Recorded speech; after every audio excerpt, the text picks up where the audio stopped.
dialogue. You might get a rougher from Sal. I'm not training, you know. What are you talking about? And I learn how to rough up back. From Sal.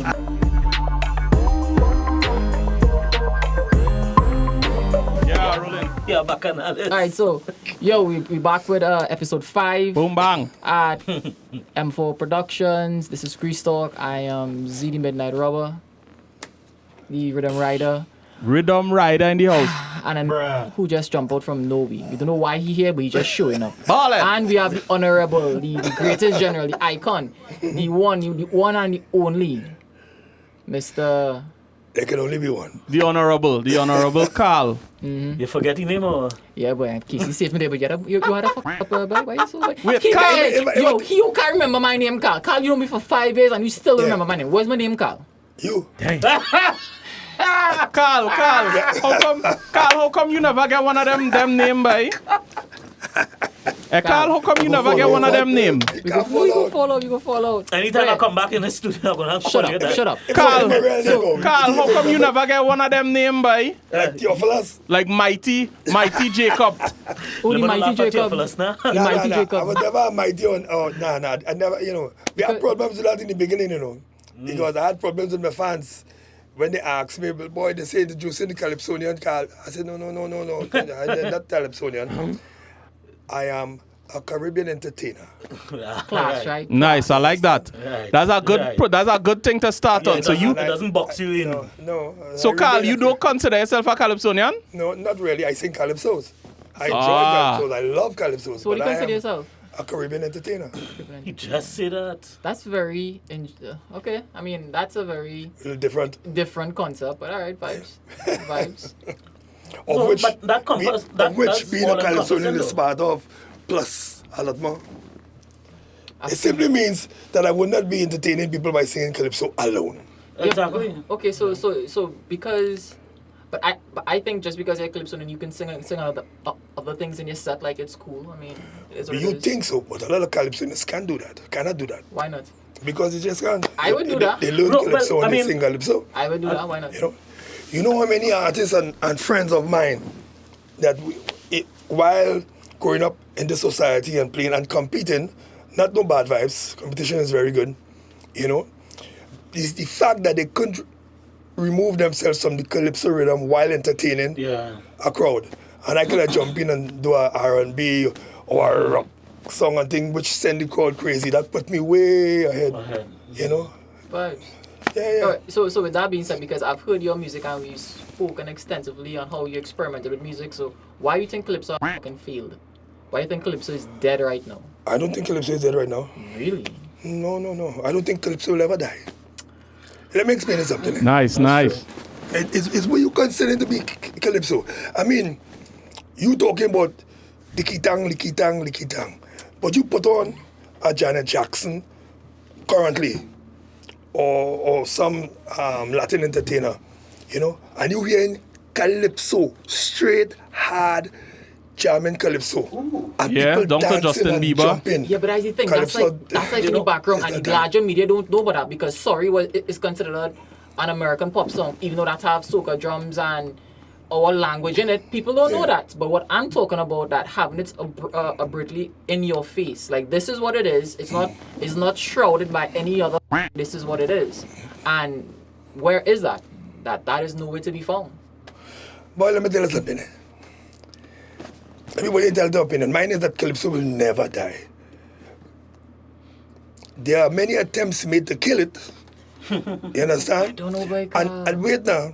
And the attempts is not because people don't like calypso, you know. There have a lot of young people, maybe you're one of them. A lot of young people who want to put calypso, they're dying to bring the music and the culture up front and thing. And they really think that what it needs is change. Okay? But let me explain something. I believe you could change a drum song, a snare song, the way you attack your brass and thing, but you cannot change calypso feel, intonation, lavway, melody. You understand? And from the time on once that is present, that song is a calypso. the production part of the song, where you have a nice snare or a nice thing that will align itself with modern and new thing, that's fine. I don't know, know? Carl, because right now you're seeing a lot of rhetoric that's not necessarily hinged in a modern term. Because when you look at music now, music is no longer defined by the drums. I mean, look at Post Malone. Post Malone is a country artist who do hip hop and rock and whatever else he feels like doing because he defines the genre of the music. So I mean, with that narrative now, I think as a people, it doesn't matter what the we jump on, where the Calypsonian. The music's not defining us anymore. Like you said, because that's what you were. You were the Calypsonian who could jump on anything, but people needed the narrative of the music to hinge them in the ideology of what they think they need to be. But here's what I fear with that, right? Now. Nobody cares. Nobody cares. Yeah, I know that. Wah, wah, wah. Allowed to cuss? Cuss him, Sal. Cuss him. It'll just be cut out with a duck, because every time somebody cuss, Peter's part duck now. Quack. I don't think we'll have any duck songs that long though. But for me, every time I hear the argument of Calypso, I think about Latin music. Salsa will forever be what it is. It doesn't matter who new come up. It doesn't matter nothing. And it ties into what he said just now in terms of people thinking that I want to change. Like, no, you don't need to change it. Calypso needs to remain as Calypso. I draw... Hold up. In what context? Like, what it needs to remain as? Hold on. I drew the the point... Hold on. Nobody can jump to that, boy. I drew the point of, on Facebook the other day, asking about... Well, not the other day. Some weeks now. Asking, have we ever named the different rhythms that we have here? I did. Yeah, I know.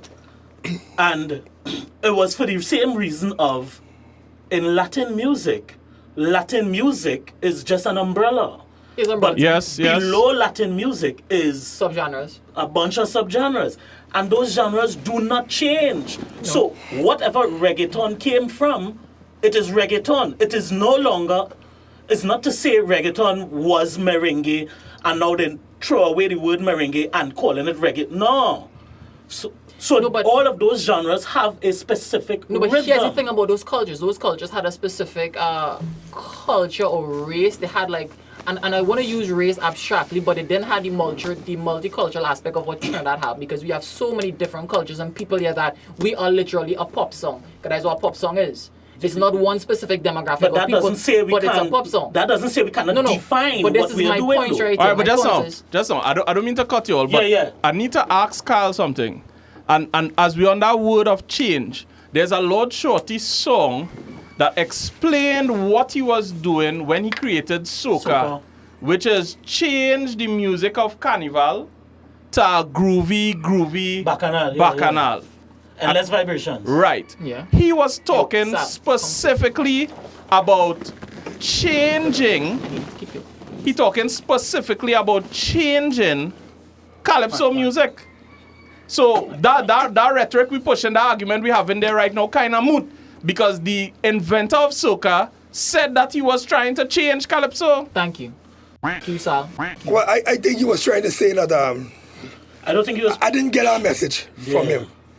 I think he was just trying to make calypso danceable, more commercial. Right, and that's my point and about he said pop he was music. putting some soul into the calypso. Because that's not Just necessarily because hold on, Carl. Yeah. I just need to clarify that. So you're saying that calypso, before Shorty and them, well, I'm assuming whatever they did, was it too fast? Was it too slow? What was the element of calypso before Shorty them came in? The element of calypso, to my understanding before, was conversation of a people, a dialogue between Commentary. the commentary, the people on the ground, the politicians, and a man will pick up a guitar and try and tell a story. It was a storytelling thing. Right. But it wasn't necessarily a dancing thing. You understand? Oh. And what Shorty was trying to do is to make it a dancing thing, because he realized with all the commentary and thing, which was correct and so important,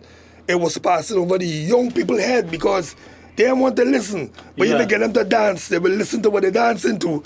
And then you have a combination that works for everybody. Nah, but Carl, that's my point about making music, like making calypso into a pop ideology, because that's how you need to capture the younger demographic to indoctrinate them into our culture. Because that's what America is doing with their music. But don't change but I am not calypso. saying- But what? Alright, so what do you mean by Create- don't change calypso? It needs to evolve. Anything that does not change will die. 2 seconds. Calypso is still calypso. What you've now done is added something to it. You give that new thing a name. So layers. But that doesn't mean that you change and do away with this. Good point. No. Because the Good people. point. Hold on. We never said to do away with Hold anything. on. There was a drummer, and that's again why I raised the point on Facebook. There was a drummer walked into Errol In's band room. Errol used to work out a Napa. A young boy, and well, Errol is not young. Yeah. Anyhow. Quack. So, dude goes in the band room, and Errol tells him to play calypso. And he starts playing what he knows Calypso to me. as a calypso. Yeah. And Errol says, no, that's not it. He's confused now. And then he comes to me and was like, Sal, what is the calypso rhythm? And I know of a couple calypso rhythms. Right. You know, I think I know of what generally is the quote unquote calypso rhythm. Mm-hmm.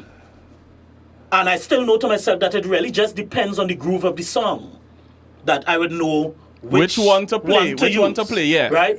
Now, why I wanted to name them is so that I Men no don't longer know. have to wait to hear the song to then know which one to play. I'm telling you it's a kaiso. I'm telling you it's a calypso. I'm telling you it's a soca. I'm telling you it's a Yeah. whatever. So the XYZ. subgenres you want to define. So, and all right. So, from for what- example, Carl, Yes, so you already know what when, it is. when from you go. go to the studio, would you like beatbox, or how would you tell the musician which version of the calypso beat you want them to play on your song? I never did that. I never told anybody. If I go to the studio and I bring a musician, I present a bass line or rhythm, and between me and you, if that musician cannot adopt and understand where I'm going, then he doesn't need to be in the studio with me. Yeah. You know what I'm saying? Yeah, Because simply, yeah.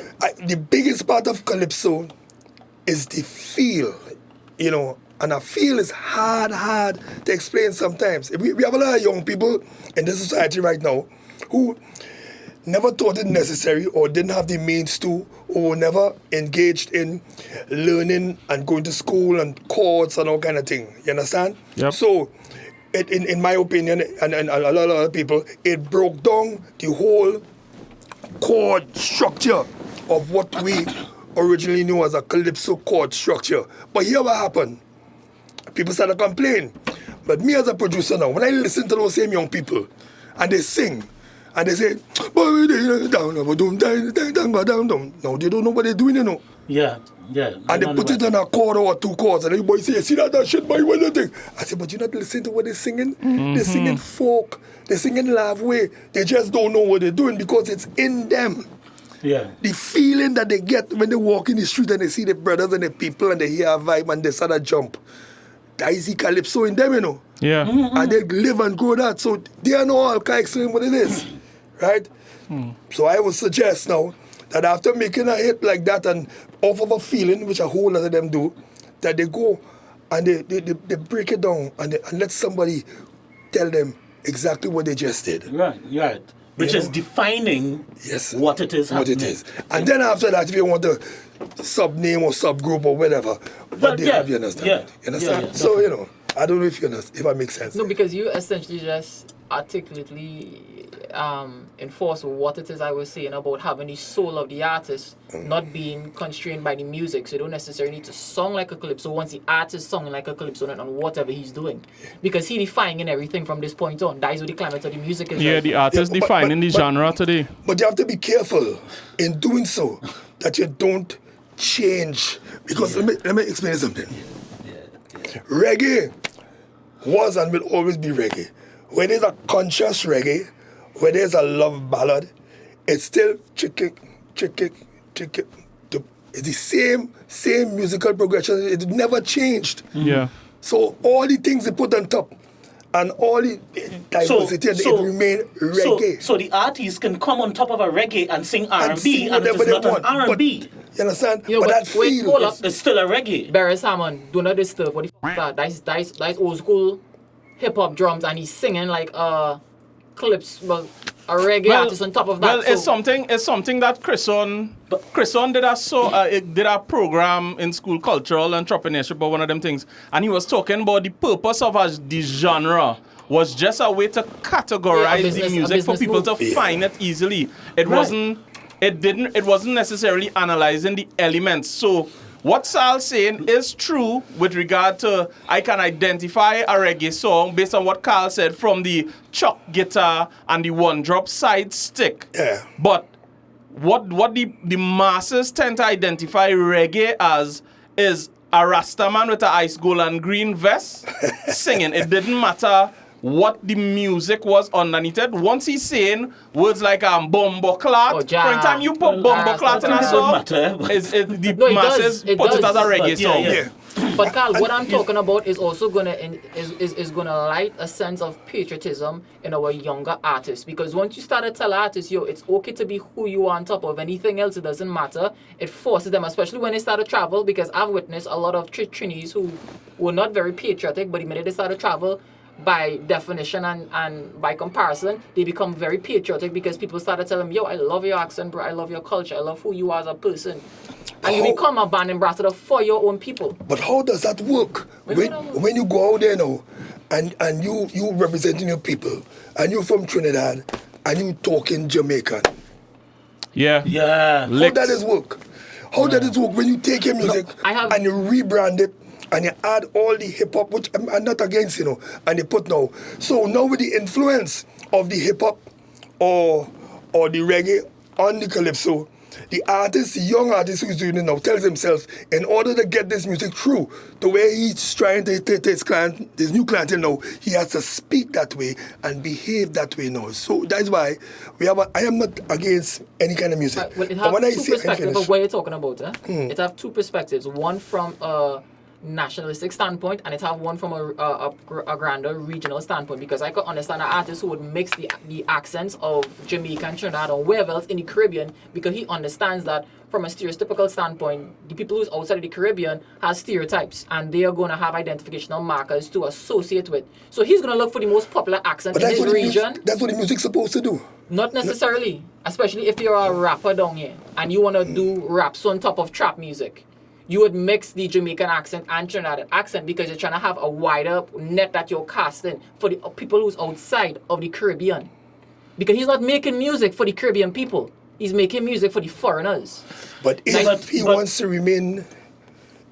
maintain his nationality, he has to be himself. Yeah, I don't in what ever see a context? reason In the for music? changing the accent. Be himself in the music? No, be himself in the music or in his interviews and he carry himself. He is using the music to move forward. Okay, he's a musician and he loves a different brand and he like to bring it together with his music and things. But he himself has to be who he is. You can't go there and man. So I see what you're saying now, man. Already listen to young artists, boy, who I am so proud of, where I have friends and producers and things. And they say, well, but this stuff is from Trinidad, great, Carl, boy, congratulations. And the interview start, and these young people start to talk real Jamaican and things. You say, where they from? They're not from your country. That's embarrassing. Well, I think that is lack of artist development. They don't know who they are. No, that's lack of patriotism.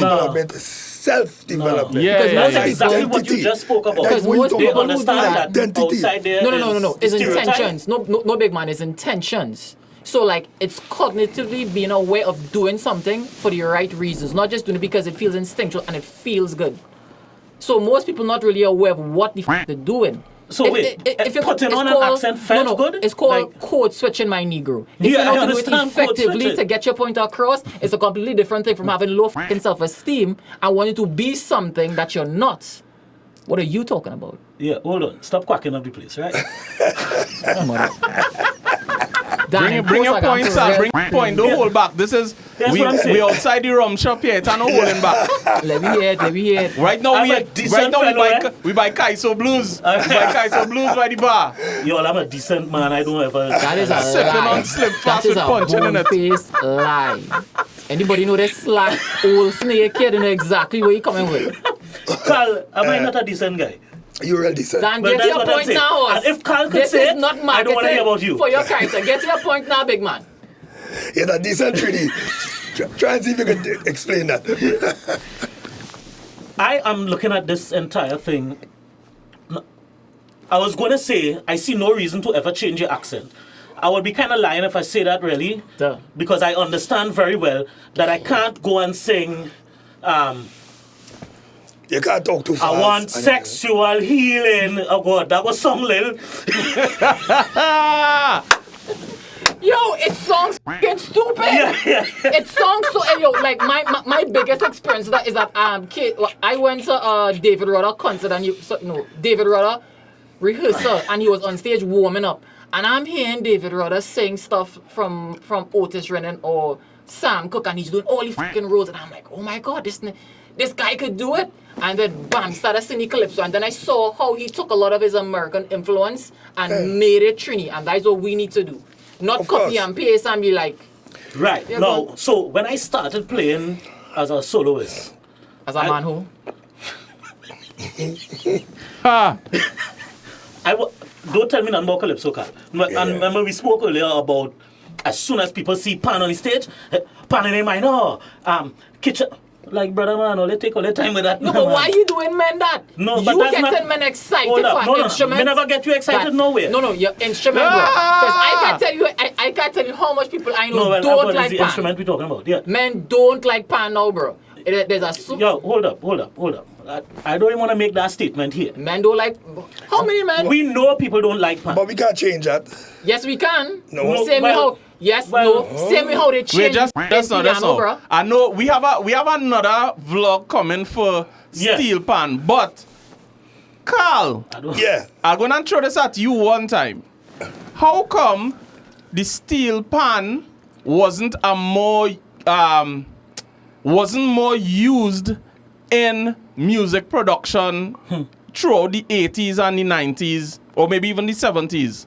Why wasn't it a go-to instrument in like let's say for a lot of your productions? I can't remember. I know you're a man always support the arts, but I can't I don't remember like ever pans. hearing much But pan in your but- productions now. No man, I had another pan in my productions. I take it back. I'm sorry then. Yeah. One of the first albums that we launched our band in 1979, an album called Disco Queen. Mm-hmm. Yeah, we had a lot of pan in that. We had half-us to A lot of solo And pan. it's solo Hadid. pan Right, playing a right. thing. You understand? But the thing about it is, what I might have to explain, and I don't know if I could, is because in that time, right, we like you know, we were living in outside of Trinidad, outside of our calypso thing, we were living in a disco era. You understand? And in the effort to trying to get more people to listen to what we were doing, to our calypso vibes, we thought of fusing calypso And disco. Right. So we went to all lengths to get this done. We traveled as far as Nashville, Tennessee to get horn players and all kind of stuff to put on. So the pan that was on that album wasn't necessarily playing Pong, pong, calypso. pong, pong, pong, pong. Yeah. Because the guy, he was a fluent yeah. player. And he could have transformed and he could have played any genre of music. He was a musician. But it was Wasn't a just band. yeah. Right. And now the funny thing about that is, what I'm trying to say is, when foreign people listen to that album and they hear the pan, don't matter what he playing, they taking pan. Hey boy, here's a pan boy, that is Caribbean. Yeah, an identification That's mark. yeah, you understand? Yeah. So to us, it was doing exactly what we wanted it to do. But to right, them, it may have been doing opposite. The You're thing saying? about it is, let me explain something. The thing about it is, I understand the fact that the world changing, the music changing, everything to the wrong. It will come back and it will go wrong and everything. And sometimes, or maybe all the time, it becomes necessary to attract your greatest audience. And a lot of musicians like yourself believe that with the integration of other genres in the music, we can do that. And guys, that I hate black people!